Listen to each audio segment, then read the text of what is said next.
Good morning.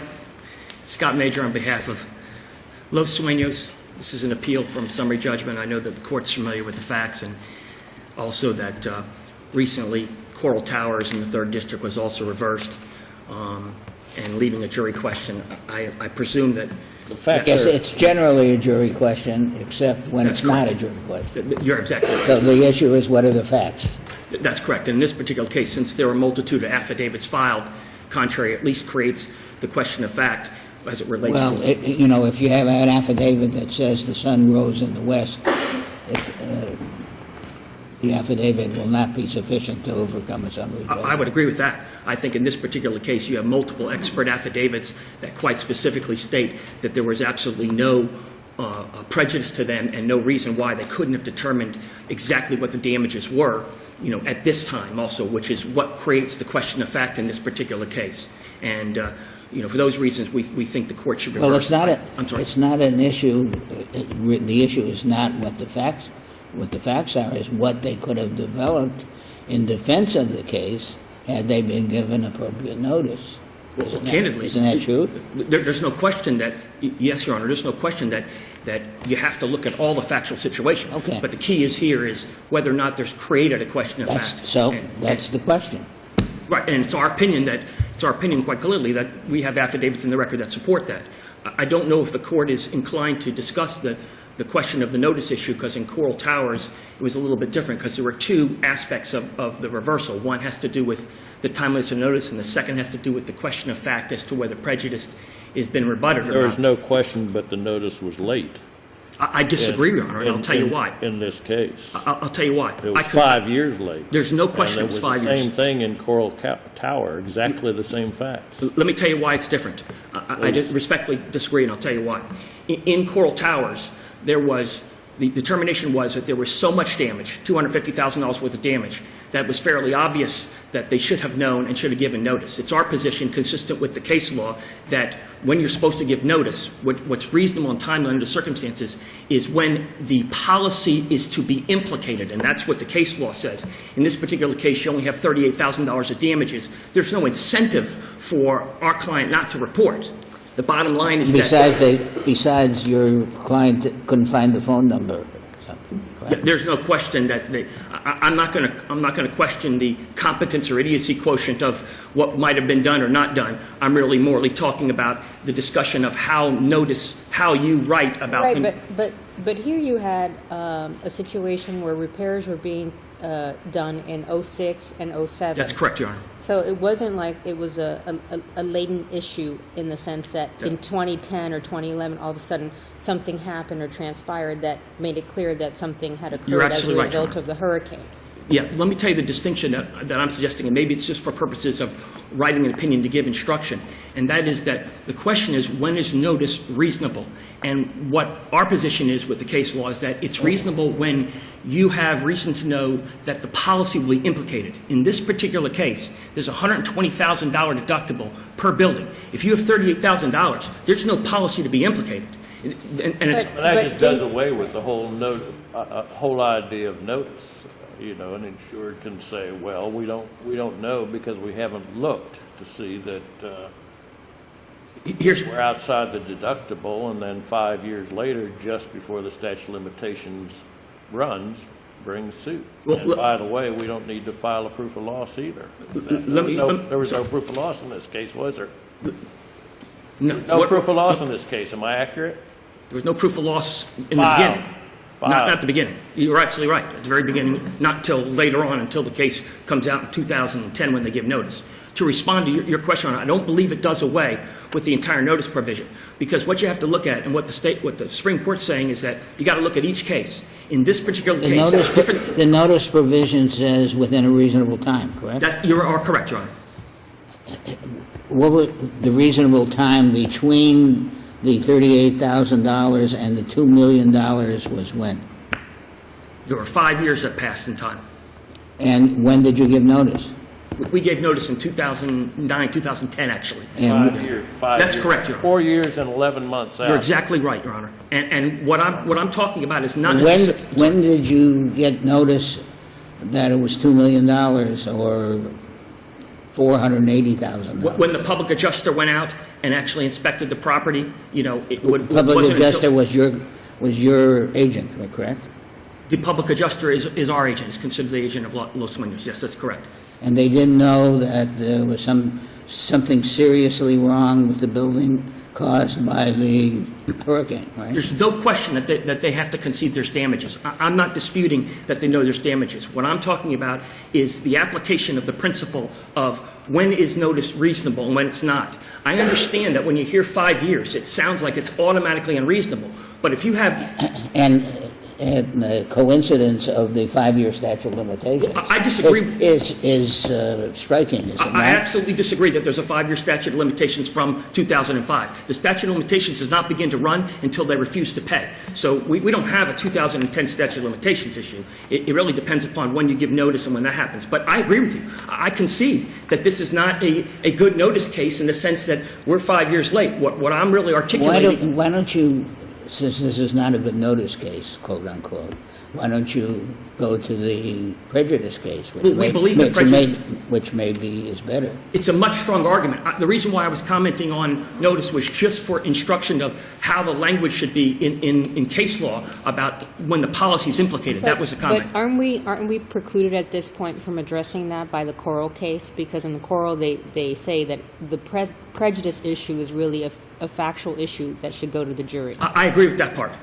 We think that it should be reversed on the prejudice issue. I was just commenting on the notice issue. Well, we're bound by that unless it gets reversed on bond. I agree.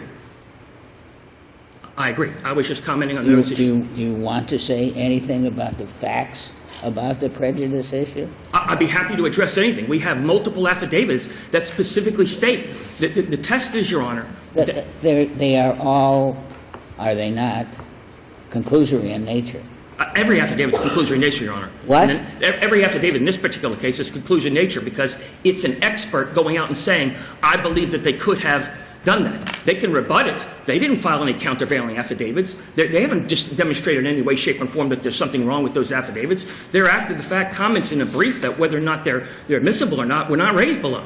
We're dealing with whether or not a question of fact has been raised. That's really the issue before the court. And we believe, based on the Coral Towers case, that it has. I thought that the issue that was controlling is that since you are the appellant, that any ground which appears in the record which has sustained the judgment below will be applied, to wit, that the affidavits are conclusory. The answer, I agree with the legal statement that you look to what is possible to affirm. But I don't agree that these affidavits should be disregarded. I don't believe they can be disregarded. Of course you don't agree, but why don't you say why? The reason why is because they state facts which follow the case law that say a reasonable investigation would not have done anything different. They specifically say that they could have... And they say that, quote, a reasonable investigation would not have done anything different? What they specifically say, Your Honor, is that they could have gone out now and they would see the same damages as before. And that's the test under the case law. The case law says if you wouldn't have seen something different, and that's just a question of fact, Your Honor. I mean, we can disagree, but it's a question of fact. If they had gone out there, when? I'm not sure I understand your question. If they had gone out there and seen the same thing, they would have seen what? Your Honor, they went out there. They inspected. They didn't raise any issues that they couldn't inspect the premises because they were... Why would they inspect the premises? They weren't given any notice that the policy was implicated. Why would they... This is a case. What would you have done if you had known? No, Your Honor. Just a minute. Sure, I'm sorry. Which is inadmissible. What would you have done had you known that that there was something bad in the cleanser? You know the case that I'm referring to. Yes, Your Honor. They went out there. They were out there. The disagreement between you and I has to do with what they found or didn't find when they went out there in 2009 or 2010. It's a question for the jury. What did they find in 2005 when the hurricane occurred? Nobody went out there in 2005. Exactly. But that doesn't mean that there's an automatic, irrebuttable presumption of prejudice, in our opinion. Didn't say there is a rebuttable presumption, Absolutely. which you have to rebut. You're absolutely right. And we just contend that we Place rebut it. retired. Thank you. Thank you very much. Thank you.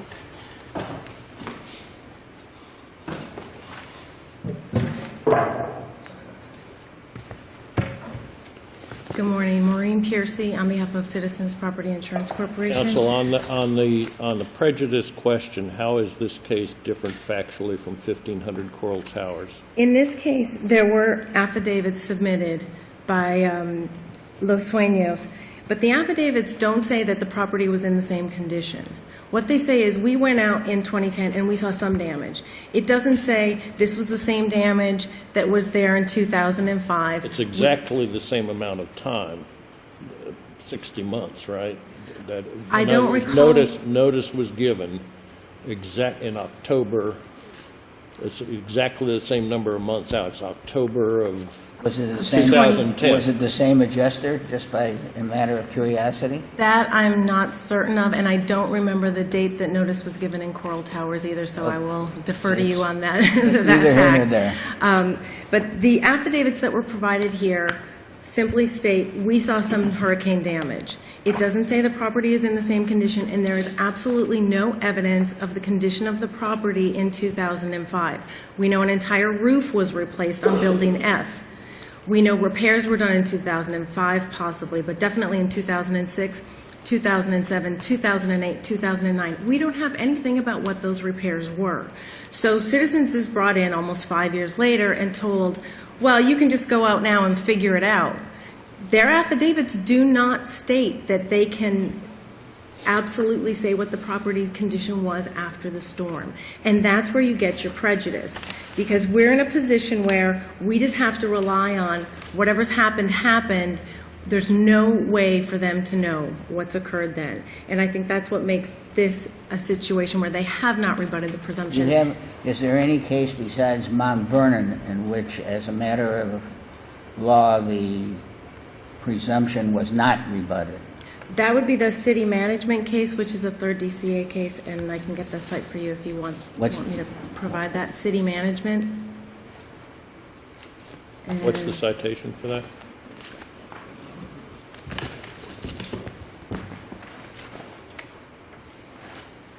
Mount Vernon is such a case, isn't it? Mount Vernon, I believe. I have the citation. Okay. Mount Vernon, I believe there were two opinions on that one, and there was, it's 528, Southern Second, 1299, thank you. I'm sorry? He's giving me the city management citation. But Mount Vernon, there were two. Please, what is going on here? There's cooperation between attorneys? This is unheard of. You are to be commended, Mr. Major. Thank you very much, John. There were two rulings in Mount Vernon. My recollection is the first ruling that came down reversed a summary judgment, and then it came back up a second time. So I don't know that that would precisely address the issue that we have here, Your Honor. The only one I'm aware of out of this district is the city management case, and then there are several cases out of the fourth DCA finding that the prejudice was not rebutted. And that's Sorensen, Are they all Kramer. cited in your brief?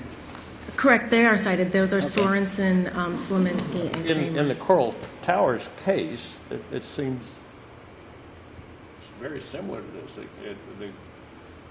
There were roof repairs and elevator repairs and wall repairs all during the period from 2005 forward, according to the opinion, and that's exactly what's occurred here. And I did not bring the affidavit that was at issue in Coral Towers with me today, and I have not looked at that recently, so I can't state whether or not it said it. I know other cases that I have seen, there have been affidavits where they say the property is in substantially the same condition. We don't have anything stating that here, but I cannot represent to you either way whether or not it did in Coral Towers. All right. If anyone. Thank you, Counsel. Thank you. I would just briefly note that I would encourage the court to look at the Coral Towers case and the actual affidavits in there. I was the counsel on Coral Towers too. There are expert affidavits which are very similar. Yes, The same as the ones in this case? Almost, Your Honor. Yes. By the same experts? Not some of the same experts, not all of them, but some of the Same same. adjuster? Public adjuster? I'm sorry? Same Same adjuster? public adjuster? I think it's a different public adjuster. I think the Same company? not the same company the public adjuster side, but the expert engineer one of the engineers is similar, one of the window experts is similar, and the case had worse fact scenario. Thank you very much. We ask for this court to reverse and remand. Thank you. Thank you to both of Counsel. you.